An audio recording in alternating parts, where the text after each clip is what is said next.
لکھنے والا خدا کا خادم سلیمان نبی ہے، اور سلیمان نبی داؤد بادشاہ کا بیٹا ہے، داؤد نبی کا بیٹا ہے، اور اس نے انسان کی کتاب لکھی، آواز کی کتاب لکھی، غزل و غزلات لکھی، اور خدا نے اسے دانش اور برکت دی۔ خدا نے اس سے وعدے کیے اور خدا نے ان وعدوں کو پورا کیا۔ سلیمان وہ شخص ہے جس نے کوئی 3000 مسالے کہیں، اور سلیمان نے کوئی 3000 مسالے کہیں، اور اس کا شمار عظیم دانشمند لوگوں میں ہوتا ہے۔ یہاں ہم جس آیت کا چناؤ کرتے ہیں وہ 6 آیت سے ہے۔ یوں ہم نے پڑھا ہے، سنا، بیٹی نے ہمارے لیے پڑھا، صبح کو اپنا بیج بو اور شام کو بھی اپنا ہاتھ ڈھیلا نہ ہونے دے، کیونکہ تو نہیں جانتا کہ ان میں سے کون سا بار ہوگا، یہ یا وہ یا دونوں برابر برومند ہوں گے۔ نور شریف ہے،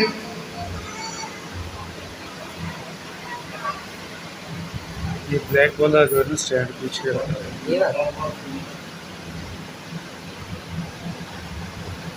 نور شریف ہے اور آفتاب کو دیکھنا آنکھوں کو اچھا لگتا ہے۔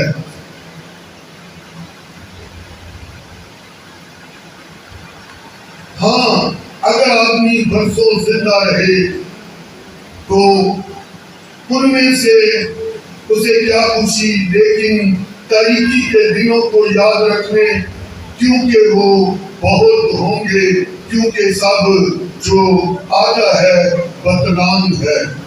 ہم توجہ کریں گے اس زندہ کلام پر جو ہم نے سنا، غور کیا۔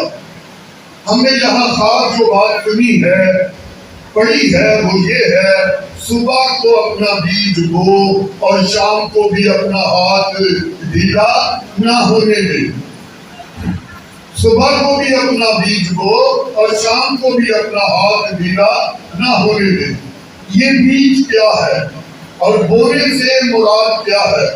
ہم سب تقریباً جانتے ہیں، جیسے ہم کھیتی باڑی کے تعلق کو دیکھتے ہیں، کسان کھیت میں بیج بوتا ہے اور پھر وقت پر فصل کاٹتا ہے، مگر کسان 6 ماہ میں 4 ماہ میں ایک بار بیج بوتا ہے، اور پھر وہ ایک عرصہ 6 ماہ کے بعد اسے کاٹتا ہے، اور وہ اپنے لیے اور اپنے گھرانے کے لیے مال جمع کرتا، گندم جمع کرتا ہے، چاول جمع کرتا ہے۔ مگر خدا کے خادم کو یہاں جو ضرورت پڑی کہ وہ بیج کی مثال دے، تو یہاں اسے کس بات کی ضرورت پڑی؟ کیونکہ اگر وہ کسان کے بیج کی بات کرتا، اگر وہ کھیت کی بات کرتا، تو وہ تو 4، 5 اور 6 مہینے کے بعد پکتا ہے، پھر آدمی 4 یا 5 ماہ کے بعد پھر نیا بیج بوتا ہے۔ مگر یہ کہہ رہا ہے، صبح کو بھی اپنا بیج بو اور شام کو بھی اپنا ہاتھ ڈھیلا نہ ہونے دے۔ اس کا مطلب ہے یہ بیج وہ نہیں جو زمین میں بویا جاتا ہے، یہ کوئی ایسا بیج ہے جو کہیں اور بویا جاتا ہے۔ اور ہم اس پر غور کریں گے، کیونکہ جب ہم بائبل مقدس کو پڑھتے ہیں، بائبل مقدس کے اصول اور طریقے جب ہم دیکھتے ہیں، بائبل مقدس ایک ایسی کتاب ہے کہ دنیا کی تمام کتابیں اس کے آگے مان پڑ جاتی ہیں۔ یہ ضابطہ حیات ہے، یہ زندگی کی کتاب ہے، یہ زندگی کی روٹی ہے، یہ زندگی کا پانی ہے۔ یسوع مسیح نے جب دنیا میں آئے تو یسوع مسیح نے کہا، یونانی حکمت تلاش کرتے ہیں اور یہودی نشان طلب کرتے ہیں۔ اس زمانہ میں آج بھی یونان کی حکمت بڑی مشہور ہے، مگر یہودی نشان، کیونکہ یہودیوں میں نبی ہوئے، اور وہ نبی ہونے کے لیے ضرور ہے نشان طلب کیا جائے، دیکھا جائے یہ نبی ہے بھی یا نہیں۔ اور اسی طرح اس زمانہ میں فلسفہ بڑے عروج پر تھا، لوگ بات کرتے، گفتگو کرتے اور وہ فلسفے انداز سے کرتے تاکہ کوئی جانتے ہوئے نہ جانے اور سنتے ہوئے نہ سنے۔ وہی جو کوشش کرے اور سمجھے، اور یہ بات یسوع مسیح نے اپنے شاگردوں کو بھی کہی۔ ہم غور کریں، خادم جس بات کرتا ہے بیج کی، یہ کون سا بیج ہے؟ تو یہاں جب میں اسے پڑھ رہا تھا تو جب میں نے بیج کے بارے میں سوچا، دیکھا یہ کون سا بیج ہے جو نبی کہتا ہے صبح کو بھی بو اور شام کو بھی بو اور اپنا ہاتھ ڈھیلا نہ ہونے دو۔ کیا ہم ایسا بیج بوتے ہیں؟ اگر ہم اس پر غور کریں، مجھے تھوڑے وقت میں بہت زیادہ باتیں کرنی ہے، تو اس پہ جو میں نے غور کیا، اس میں سے میں نے 4-5 پوائنٹ نکالے۔ اور پہلی بات یہ ہے، میں نے دیکھا کہ خدا کا خادم کردار پر بات کر رہا ہے۔ پہلی بات وہ ہمیں یہ سمجھا رہا ہے، تمہارا کردار، میرا کردار، ہم میں سے ہر ایک کا کردار ایک بیج ہے جو ہم لوگوں کے بیچ کرتے دکھاتے ہیں۔ ہم اپنے کردار سے پہچانے جاتے ہیں۔ ہمارا کردار ہمیں نام دیتا ہے، لوگ بہت سے ناموں سے پکارتے ہیں اور اس کے پیچھے ہمارا کردار ہوتا ہے۔ اچھے لوگوں کو اچھے نام سے پہچانا جاتا ہے، پکارا جاتا ہے، اور برے لوگوں کے لیے لوگ برے نام رکھتے ہیں۔ اس کے لیے یہی بات نبی جب 7واں باب پہلی آیت پڑھی تو لکھا ہے، وہ اسی بات کو کہتا ہے، نیک نامی بیش بہا قیمتی عطر سے بہتر ہے۔ نیک نامی، اچھا کردار۔ نیک نامی کیا ہے؟ اچھا کردار ہے۔ تو وہ کہہ رہا ہے کہ انسان اپنے کردار کا بیج بوتا ہے، اور جو ہم بولتے ہیں وہی کاٹتے ہیں۔ خدا کے کلام میں لکھا ہے، غور سے دیکھو کیا بولتے ہو، جو بولے وہی کاٹو گے۔ اور یہ فلسفہ انداز میں بات ہے، ہم جو کرتے ہیں وہی ہمیں جواب ملے گا۔ تو بیج بونا صبح بھی اور شام کو بھی، اس سے مراد کیا ہے؟ یہ ہمارا کردار ہے۔ اور کردار کے لیے اگر ہم بائبل مقدس میں دیکھیں، وہ کون لوگ ہیں جنہوں نے اپنے کردار سے، جنہوں نے اپنی سوچ سے، اچھے کاموں سے ایک نیا رخ زندگی کو دیا، ایمانداروں کو دیا اور لوگوں کو دیا۔ اور اس میں اگر ہم دیکھیں گے تو ایک نوجوان ہے اور اس کا نام ہے یوسف۔ یوسف کے کردار کو کون نہیں جانتا؟ جب آپ پیدائش کی کتاب 39واں باب اور آگے پڑھتے جائیں گے تو یوسف کے بارے میں آپ کو ملے گا اس کا کردار کیسا تھا۔ اس نے اپنے کردار سے عزت پائی اور اسے دوسرے درجے کا بادشاہ بنا دیا۔ ہلیلویا، ہلیلویا۔ تو جو خاص بات ہے بھی پہلے نمبر پر وہ ہے کردار۔ انسان اپنے کردار کو صبح بھی اچھا رکھے اور شام کو بھی، اور شام کو بھی اور صبح بھی۔ جب ہم اپنے کردار کو بہتر رکھیں گے، اپنی سوچ کو بہتر رکھیں گے، تو نہ صرف معاشرے میں ہم خدا کے حضور عزت پائیں گے، کیونکہ ہمارا کردار ہمیں اچھے مقام پر بٹھائے گا اور وہی ہماری عزت کرے گا۔ تو میرے عزیزو، جس کی بات خدا کا معلوم کرتا ہے صبح بھی بیج بو اور شام کو بھی اپنا ہاتھ ڈھیلا نہ ہونے دے، وہ ہمارا کردار ہے۔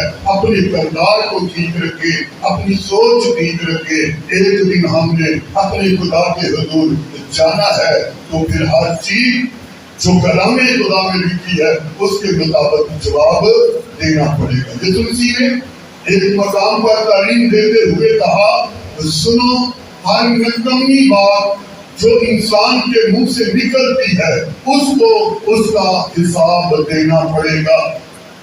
یہ ہمارا کردار ہے۔ ہمارے کردار میں اگر کوئی نکمی بات جس سے دوسرے کو رنگ پہنچے، جو دوسرے کی بے چکنی ہو، دوسرے کی انسلٹ ہو، کسی کو بےعزت کریں ہمیں اس کا حساب دینا پڑے گا۔ آگے دوسری بات کی طرف آئیں۔ دوسرے نمبر پر ہے ہمارا ایمان۔ کیا ہے جی؟ ایمان۔ کردار اور ایمان میں کیا فرق ہے یہ تو آپ جانتے ہیں۔ ایمان میں سر فہرست خدا کی ذات آتی ہے۔ ایمان میں ہمیں یہ پتا چلتا ہے ہم خدا پر ایمان رکھتے ہیں، ہم یسوع مسیح پر ایمان رکھتے ہیں، ہم روح القدس پر ایمان رکھتے ہیں، بائبل مقدس پر ہمارا کس طرح ایمان ہے، اور جب ہم ان چیزوں پر ایمان رکھتے ہیں دنیا میں ہمارا ایمان کس طرح لوگوں تک پہنچتا ہے۔ اور اس ایمان کے تعلق سے بائبل مقدس میں بہت سے ہیرو ہیں جنہوں نے اپنے ایمان سے ہمیں سبق دیا، اور اس میں اگر ہم دانیل کی کتاب اس کے 4 باب میں پڑھیں گے تو ہمیں 3 جوان ملتے ہیں۔ ایک کا نام ہے صدرک، میثک اور عبدالنجور۔ آپ ان کے ایمان کو دیکھ سکتے ہیں۔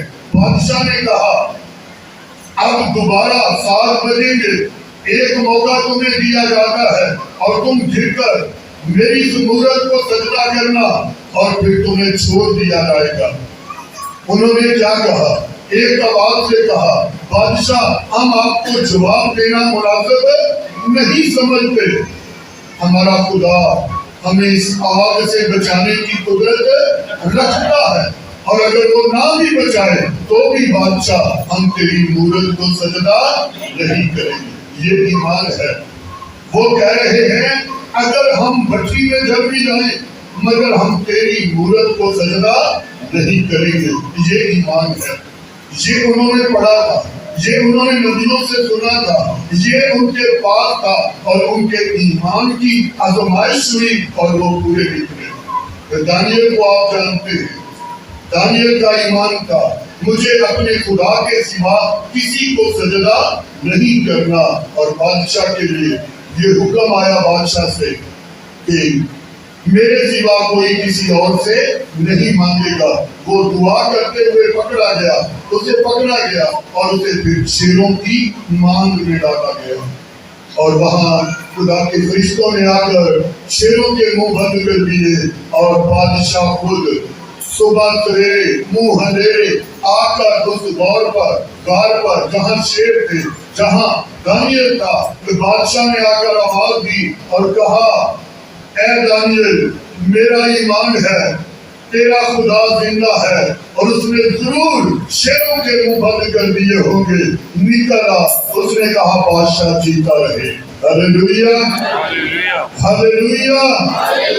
تو ہم یہاں دیکھتے ہیں دانیل نے اپنے کردار سے، اپنے کاموں سے، اپنی گفتگو سے پہلے ہی بادشاہ کے دل کو جیت لیا تھا، اور بادشاہ کے بارے میں لکھا ہے اس نے ساری رات روزہ رکھا، فکر کیا، کوئی ساز نہ سنے، بلکہ وہ اس بات کے لیے دعا کرتا رہا کہ میرا خدا دانیل کو بچائے گا، اور وہ بچ گیا، اور دانیل کس بات سے بچا؟ اپنے ایمان سے۔ ہلیلویا ہلیلویا۔ تو دوسری بات جو ہم سیکھ رہے ہیں وہ ہے ایمان، اور ایمانداروں کے باپ کا ذکر نہ کیا جائے تو ایمان ادھورا ہے۔ ہمارا ایمان ادھورا ہے۔ ایمانداروں کا کوئی باپ یا ایمانداروں کا بادشاہ وہ ہے باپ ابراہیم، وہ باپ ابراہیم جسے خدا نے کہا اپنے بیٹے کو لے اور میرے لیے ذبح کر اور سوختنی قربانی چڑھا دے، اور وہ اس نے کہا میں حاضر ہوں، اے خدا میں حاضر ہوں۔ وہ چلا اور اپنے بیٹے کو اس مقام پر لے گیا جہاں اسے ذبح کرنا تھا، اور چھری نکالی، چلا دی۔ جب چھری گردن پر پہنچی خدا نے آواز دی ابراہیم اپنا ہاتھ روک لے، تیری قربانی قبول ہوئی۔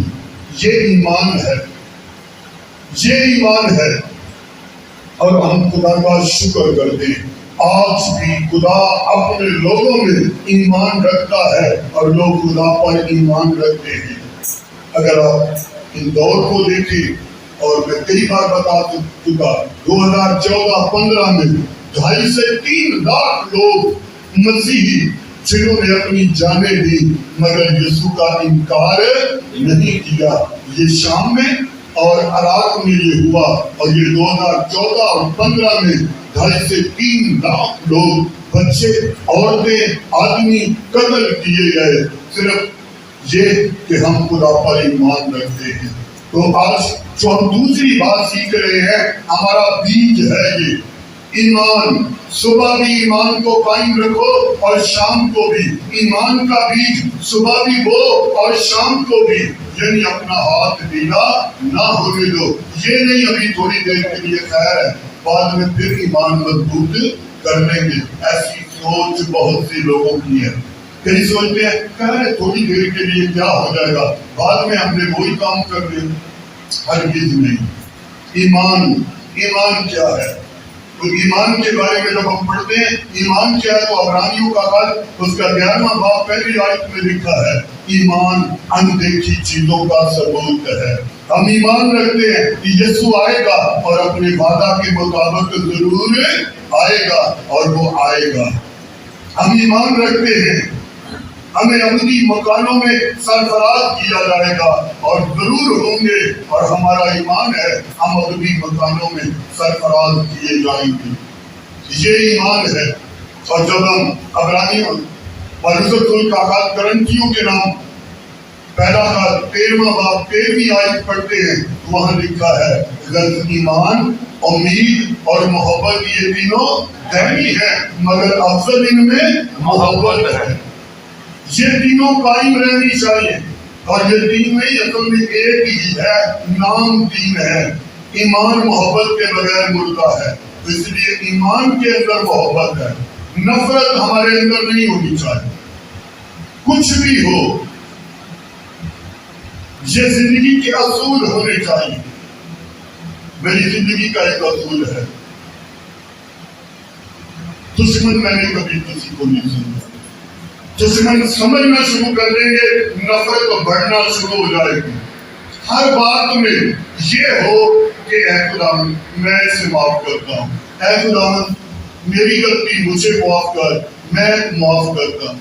جو لوگ دشمنی پالتے ہیں وہ نفرتیں پیدا کرتی ہے، تو پھر بہت سے لوگ کئی لوگوں سے بولنا پسند نہیں کرتے، اور یہ نفرت کو، دشمنی کو دعوت دیتی ہے۔ تو خدا کا کلام ہمیں سکھاتا ہے کہ ہم ایمان رکھیں، اور ایمان کیا ہے؟ ایمان کے اندر محبت ہے۔ جس کے اندر محبت نہیں اس کے پاس ایمان بھی نہیں ہے۔ ایمان اپنی ذات سے مردہ ہو جاتا ہے۔ تو جس طرح عمل کے بارے میں کہا، عمل محبت کا نام ہے۔ ایمان اور عمل اس کے بارے میں بہت لکھا ہے۔ عمل کے اندر محبت ہے، محبت کہیں یا عمل کہیں، دونوں کی بات ایک ہی ہے۔ آگے ہم تیسری بات دیکھیں، تو تیسری بات کیا ہے؟ تیسری بات ہے دعا۔ تیسری بات کیا ہے جی؟ دعا۔ صبح کو بھی اپنا بیج بو اور شام کو بھی اپنا ہاتھ ڈھیلا نہ ہونے دے۔ صبح کو بھی دعا کر اور شام کو بھی دعا کر۔ اس کا یہ مطلب نہیں کہ بیچ میں دعا نہیں کرنی۔ کچھ لوگ 5 بار دعا کرتے ہیں بنی اسرائیل کے، کچھ لوگ 7 بار، اور کچھ لوگ دعا میں گھنٹوں گزارتے ہیں، صبح سے شام تک دعا کرتے ہیں۔ یہ صبح سے شام کا مطلب سارا دن، صبح سے شام سارا دن۔ صبح کو بھی دعا کر اور شام کو بھی، اور کیا کر؟ اپنے ہاتھوں کو ڈھیلے ہونے نہ دے، اپنے ہاتھوں کو ڈھیلے ہونے نہ دے۔ کچھ چیزیں جو بائبل میں لکھی ہے وہ ظاہری نظر آتی ہیں، مگر اندر ان میں بہت بڑے فلسفے چھپے ہیں۔ مثلاً ایک جگہ بنی اسرائیل جب ملک مصر سے نکلے اور راستے میں ایک قوم سے ان کو جنگ کرنی پڑی، اور موسیٰ اپنے ہاتھ کھڑے کر کے دعا کر رہا تھا، باقی بنی اسرائیل جنگ لڑ رہے تھے، اور جب تک اس کے ہاتھ یوں اوپر رہتے وہ جیتتے، فتح پاتے، مگر جو ہی اس کے ہاتھ نیچے آ جاتے اور وہ ان کو شکست ہونے لگتی۔ پھر انہوں نے کیا کیا؟ پتھر جمع کر کے 1-2 اونچے ستون بنائے، ان کے اوپر ان کی گولیاں رکھی تاکہ تھک نہ جائے۔ وہ دیکھنے میں بات کچھ اور ہے، اور ایمان کے لیے کچھ اور ہے. اس میں جو ہمیں بات سکھائی ہے وہ یہ ہے ہمارے اندر غرور نہ آئے, تکبر نہ آئے, ہماری آنکھیں خدا کی طرف لگی رہے اور ہمارے ہاتھ دعا میں اٹھے رہے. اس کا مطلب یہ ہے اگر ہاتھ نہ بھی ایسے اٹھے ہو مگر اندر سے دل سے ایمان اور یہ اٹھے رہے, وہ ظاہر ہے اور یہ باطل ہے جو ہمیں بتایا گیا ہے. تو جو ہم تیسری بات پڑھ رہے ہیں وہ ہے ہماری دعا. اور دعا کے لیے بائبل مقدس میں ایک بات بار بار آئی ہے, وہ ہے مرد دعا. دعا کو اور مرد دعا. دعا کو وہ ہے جو دعا کرتا رہتا ہے اپنے وقت مقررہ کے مطابق, وہ دعا ہر روز ہر لمحہ کرتا ہے. ایک ہے مرد دعا. مرد دعا وہ ہے جو دعا میں سورما, بہادر, دلیر اور دعا میں نا شکست کھانے والے. جس طرح بائبل مقدس میں پڑھتے ہیں تو انجیلوں میں لکھا ہے کہ یسوع نے ساری رات دعا میں گزار دی. یہ ہے مرد دعا. پھر جب بھی یسوع کا دعا کا ٹائم ہوتا اپنے شاگردوں کو کہتے یہاں ٹھہرو اور خود ڈھک جا کر دعا کرتے. آج بھی بہت سے مرد دعا ہیں اور جن کے بارے میں پتہ چلتا ہے 6 گھنٹے 8 گھنٹے اور 10 گھنٹے دعا میں ٹھہرتے ہیں. اور دعا کیا ہے آپ کو معلوم ہے؟ دعا آسمان کی چابی ہے. اگر آپ چاہتے ہیں میرے پاس خدا کی برکتیں ہو, دعا کو بن جائیں. ہاللیلویا. دعا کیا ہے؟ دعا دل کا سکون ہے. اگر زندگی میں سکون نہیں, دعا کرنا شروع کر دیں, پھر دیکھیں آپ کہیں گے واقعی یا میرے دل میں سکون ہے. دعا کیا ہے؟ دعا عظیم ہتھیار ہے. دنیا کے سب سے بڑے ہتھیاروں سے بڑھ کر جو ہتھیار ہے وہ دعا ہے, اور دعا بڑے بڑے قلعوں کو ڈھا دیتی ہے. ہاللیلویا. بڑے بڑے اسلحے فیل کر دیتی ہے. یہ ہماری دعا ہے. جو کام نہیں ہوتا وہ دعا میں رکھے, خدا وہ آپ کی مشکل دور کرے گا. تو ہم نے جو تیسری بات سیکھی ہے وہ دعا ہے. چوتھی بات کی طرف آئے. چوتھی بات کی طرف وہ ہے ہمارا روپیہ پیسہ. روپے پیسے کو میں نے چوتھی جگہ کیوں رکھا؟ یہ سب سے نیچے معیار ہے اس کا, مگر بہت سے لوگ اس سے برکت پا جاتے ہیں. چوتھے نمبر پر ہے دولت. صبح کو بھی اپنی دولت, شام کو بھی خرچ کر. کہاں؟ خدا کے کاموں میں. آج ہم اب دیکھتے ہیں ہمارے ملک میں جو دوسرے ملکوں سے آ کر کام کرتے ہیں وہ اتنا روپیہ پیسہ لا کر یہاں خرچ کرتے ہیں اور یہاں غریبوں کی, محتاجوں کی مدد کرتے ہیں. اور ہم آج کیوں پیچھے ہیں؟ ہم مٹھی نہیں کھولتے, ہم دیتے نہیں. اگر آپ تاریخ پڑھ کے دیکھیں اور ان ایمانداروں کو دیکھیں جو آج صاحب حیثیت ہیں, ان کی اگر آپ دیکھیں کہ ان کے پاس کیا راز ہے, ان کے پاس کیوں اتنی دولت ہے, تو اس سے ہمیں پتہ چلتا ہے وہ مٹھی یوں دینے والے ہیں, یوں کرنے والے نہیں. آج ہماری کلیسیوں میں جو مشکل ہے وہ یہی ہے, ہم مٹھی نہیں کھولتے, ہم خدا کے کاموں کو روکے ہوئے ہیں. اگر خدا کا کام ترقی نہیں پاتا تو اس کی ہماری وجہ ہے, ہم اپنی مٹھی نہیں کھولتے اور ہم سمجھتے دیں گے تو ہمارے پاس کام ہو جائے گا. بائبل مقدس یہ نہیں کہتی. خدا کے کلام میں لکھا ہے, خدا نے کہا وہ کون ہے جس نے مجھے دیا اور میں نے اسے کئی گنا زیادہ نہیں لٹایا. خدا کا اعلان ہے, اگر کوئی کہتا ہے میں نے خدا کے کاموں میں دیا اور میں پہلے سے کمزور ہوا, مالی حالات اچھے نہیں ہے, جب میں نے دیتا تھا ٹھیک تھا, تو پھر میں سمجھتا ہوں خدا جو بات کہہ رہا ہے غور کرے. خدا کہہ رہا ہے وہ کون ہے جس نے مجھے دیا اور میں نے اسے کئی گنا واپس نہیں لوٹایا. یہ بہت بڑی کمزوری ہے. کلیسیا ترقی کیوں نہیں کرتی؟ بڑے بڑے جو پیسے والے اور بڑی تنظیمیں جن کے پاس پیسہ ہے, بڑی مشنیں جن کے پاس پیسہ ہے, وہ پیسے کو دبا کر بیٹھے ہیں, کلیسیا پر خرچ نہیں کرتے, اور جو پیسہ خرچ کرتے ہیں ان کو کلیسیا دیتی نہیں. کلیسیا ان کو دیتی ہے جو پیسہ خرچ نہیں کرتے، دبا کر بیٹھتے ہیں، مگر کلیسیا ان کو پیسہ نہیں دیتی جو پیسے کا ٹھیک استعمال کرتے ہیں۔ یہ بہت بڑی بات میں آج آپ کو بتا رہا ہوں۔ اگر آپ ان پر غور کریں، تمام مشنوں پر جو خدا کے کام کے لیے کہلاتی ہیں، خدا کے لیے کون کام کر رہے ہیں، ان کو دیکھنا ہوتا ہے۔ اور یہ بھی لکھا ہے کہ اپنا روپیہ پیسہ ہمیں صحیح جگہ خرچ کرنا چاہیے۔ اور آج خدا کے کام میں بہت سی جو کمی ہے، خدا کا کلام ترقی کر رہا ہے، مگر بہت سے لوگ اس میں ہماری یہ کمی ہے، ہم اپنی مٹھی نہیں کھولتے، روپیہ پیسہ خدا کے کاموں میں نہیں دیتے، روپیہ پیسہ لگاتے نہیں ہیں۔ اور میں نے بہت سے لوگ دیکھے غلط کاموں اور الٹے کاموں میں بہت روپیہ پیسہ لگاتے ہیں، مگر خدا کے کاموں میں پہلے تو دیتے نہیں، تو دیتے ہیں تو چرچا اتنا کرتے ہیں، اپنا اجر کھو بیٹھتے ہیں۔ تو میرے عزیزو، جو چوتھی بات میں نے آپ کے سامنے رکھی وہ ہے ہمارا روپیہ پیسہ۔ اس لیے جب آپ ایمان کی کتاب پڑھیں گے، حنانیہ اور سفیرہ، ہمارے 5ویں باب میں ان کے بارے میں لکھا ہے، انہوں نے اپنا روپیہ پیسہ خدا کو دیا، مگر جو کہا وہ نہیں دیا، آدھا دیا، آدھا اپنے گھر میں رکھ لیا۔ تو برکت کے بجائے انہوں نے لعنت دے دی اور وہ دونوں مر گئے۔ وعدہ کر کے جو توڑتا ہے خدا ناراض ہوتا ہے۔ اس لیے لکھا ہے اپنی منتیں پوری کر اپنے خدا کے حضور۔ زبور 50:14 آئے، خدا کے لیے شکر گزاری کی قربانی گزار اور حق تعالیٰ کے لیے اپنی منتیں پوری کر اور مصیبت کے دن مجھ سے فریاد کر، میں تجھے چھڑاؤں گا۔ یہ خدا کا وعدہ ہے۔ آخری بات، 5ویں بات، وہ ہے صلح، محبت اور امن۔ صبح کو بھی اس کا بیج بو اور شام کو بھی اپنا ہاتھ گیلا نہ ہونے دو۔ ہم ان چیزوں پہ بہت پرہیز کرتے ہیں، بہت کمی ہے ہم میں۔ صلح میں، محبت میں، امن، علاقے کا امن ہو، علاقے میں صلح ہو، خاندانوں میں صلح ہو، آپس میں محبت ہو، ایک دوسرے سے بھائی چارہ ہو۔